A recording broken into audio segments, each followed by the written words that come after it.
सांवेर उपचुनाव कांग्रेस प्रत्याशी प्रेमचंद गुड्डू के द्वारा बलाई समाज के राष्ट्रीय अध्यक्ष को गुंडा कहे जाने पर बलाई समाज का गुस्सा समाप्त होने का नाम नहीं ले रहा है। पिछले दिनों बलाई समाज के लोगों ने प्रेस कॉन्फ्रेंस लेकर प्रेमचंद गुड्डू का बहिष्कार किया था तथा गुड्डू से कहा था कि बलाई समाज से माफ़ी मांगे। बलाई समाज के अध्यक्ष का अपमान बलाई समाज का अपमान है। यदि माफ़ी नहीं मांगते हैं तो विधानसभा सांवेर के हर गांव में पुतला जलाया जाएगा। कल शाम के पश्चात सांवेर विधानसभा के चितौड़ा ग्राम में, तेलियाखेड़ी में, पेड़मी गांव में प्रेमचंद गुड्डू का पुतला जलाया जाएगा बलाई समाज जनों के द्वारा। आज भी कई गांव में गुड्डू का पुतला दहन किया जाएगा समाज जनों के द्वारा। सांवेर विधानसभा में बलाई समाज के लगभग 60,000 मतदाता हैं। हकीकत वायरल न्यूज़ मध्य प्रदेश सांवेर से संदीप मौर्य के साथ मौलाना सुहेल अंसारी, मुंबई।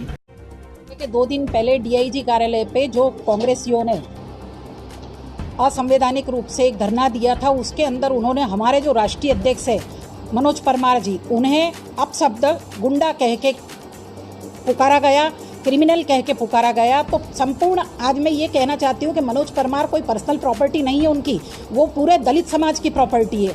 तो पूरे दलित समाज में जोश है कि इन्होंने हमारे व्यक्ति को गुंडा क्यों कहा। वो तो व्यक्ति को गुंडा न कहते हुए संपूर्ण दलित समाज को उन्होंने गुंडा कहा है। तो हम लोग ने पूरा संपूर्ण दलित समाज जो सांवेर में उपचुनाव होने जा रहे हैं और वहाँ का जो प्रत्याशी है प्रेमचंद गुड्डू जी, उनका बहिष्कार करेंगे और इसका परिणाम देखने को इनको 10 तारीख को मिल जाएगा कि संपूर्ण दलित समाज, चाहे वो बलाई समाज हो, चाहे रविदास समाज हो, चाहे वाल्मीकि समाज हो, संपूर्ण दलित समाज उनको 10 तारीख को दिखा देगा कि दलित समाज की ताकत क्या है और मनोज परमार की ताकत क्या है। आज हम देखते हैं कि मनोज परमार संपूर्ण दलित समाज के लिए काम कर रहे हैं। उन्होंने सरकारी योजनाओं में कम से कम 2.5 से 3 करोड़ का फायदा दलित समाज को दिलाया है। आज प्रेमचंद गुड्डू जी दिखा दे कि वो पासी समाज के होके भी उन्होंने एक पासी का भी कभी हित किया है। उनका एम सिर्फ पैसा कमाना है, वो राजनीति के जरिए पैसे कमा रहे हैं। आज उन्होंने हमारे समाज के एक व्यक्ति थे विज्जू परमार, उनको भी गुंडा कहा है, जबकि उन्होंने घटिया और घोसला में उनके झंडे उठाए तब तो वो गुंडा नहीं था, लेकिन आज वो गुंडा हो गया उनके लिए। क्या मनोज परमार भाजपा का काम कर रहे हैं इस चुनाव में? है, उनकी विचारधारा जिसमें है वो उसका काम कर रहे हैं। तो ये क्या राजनीतिक दुर्भावना दिखाई दे रही है इसमें?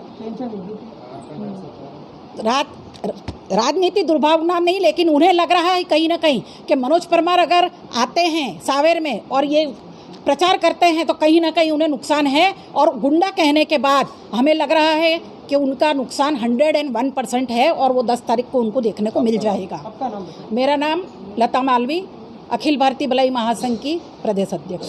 को हम हराएंगे, ये हम उनको चैलेंज करते हैं। उन्होंने हमारी पूरी समाज को, समाज के साथ में हमारी समाज के राष्ट्रीय अध्यक्ष मनोज परमार जी का अपमान किया है, मतलब पूरी समाज का अपमान किया है। उनका इतिहास क्या है? वो कौन सा सच्चे आदमी है? वो खुद एक भूमाफिया है, खुद बदमाश आदमी, खुद गुंडा आदमी। उनका क्या इतिहास है? उन्होंने आज से 25 साल पहले एक सुखराम पासी करके चोर हुआ करते थे, नामी चोर थे हमारे इंदौर के। उनका 50 किलो सोना उन्होंने उनके हैंडओवर करा और उस सोने से आज वो बने। उस विषय में एलआईजी थाने पे 25 साल पहले टीआई थे सूबेदार जी, उन्होंने प्रेमचंद गुड्डू को पूछताछ के लिए चोरी के विषय में बुलाया भी था वहाँ पर। उस बात में उसके बाद भी प्रेमचंद गुड्डू 6 महीने जेल भी काट के आए। वो किसकी बात करते हैं? वो हमारे राष्ट्रीय अध्यक्ष का अपमान करा है। मैं चिंटू मालवी बोल रहा हूँ प्रेस वार्ता में कि 3 तारीख के दिन उनको इतनी बुरी तरीके से हराऊंगा प्रेमचंद गुड्डू जी को, जिसका वो सोच भी नहीं सकते हैं।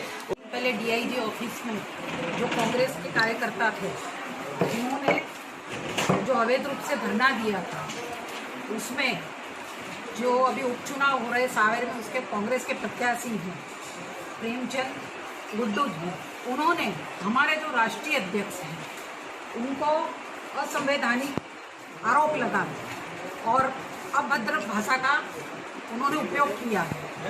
क्योंकि हम बता दें कि हमारे जो राष्ट्रीय अध्यक्ष हैं मनोज परमार जी, वो अब पर्सनल प्रॉपर्टी नहीं है, वो पूरे दलित समाज की प्रॉपर्टी है। तो ये आरोप जो उन्होंने लगाए हैं मनोज परमार जी पे, वो सिर्फ मनोज परमार जी पे नहीं लगे हैं, संपूर्ण दलित समाज पे लगे हैं। चुनाव सिर पे है और संपूर्ण दलित समाज में रोष है। इसका परिणाम प्रेमचंद गुड्डू जी को 10 तारीख को जिस दिन चुनाव के परिणाम आएंगे उस दिन उनको देखने को मिल जाएगा कि उन्होंने दलित समाज के राष्ट्रीय अध्यक्ष का अपमान करके कितना बड़ा स्वयं के पैर पे कुल्हाड़ी मारी में उन्होंने उनकी पूरे फैमिली मेंबर्स से उनको मिलवाया है। लेकिन क्योंकि ये दूसरी पार्टी का प्रचार कर रहे हैं इसलिए कहीं ना कहीं 3-4 महीने पहले तो मनोज परमार उन्हें बहुत अच्छे लगते थे और अब ऐसा क्या हो गया कि उन्होंने उन्हें इस शब्द से संबोधन किया है। स्पेशल घर बुलाया, मनोज भैया को फोन लगा के 4 दिन तक फोन लगाया, बुलाया। और ये हमारे जो राष्ट्रीय अध्यक्ष हैं ये तो संपूर्ण दलित समाज का हित कर रहे हैं। दलित समाज, इन 3 समाज का तो मैंने नाम लिया, लेकिन संपूर्ण दलित समाज इस चुनाव को प्रभावित करेगा और इसका परिणाम प्रेमचंद गुड्डू जी को 10 तारीख को देखने को मिल जाएगा। आपको क्या कैसे लगता? अगर आप हमारे चैनल पर नए हैं तो हमारे चैनल की वीडियोस को लाइक कीजिए, अपने दोस्तों में शेयर कीजिए और ऐसी ही खबरें देखने के लिए हमारे चैनल को सब्सक्राइब कीजिए।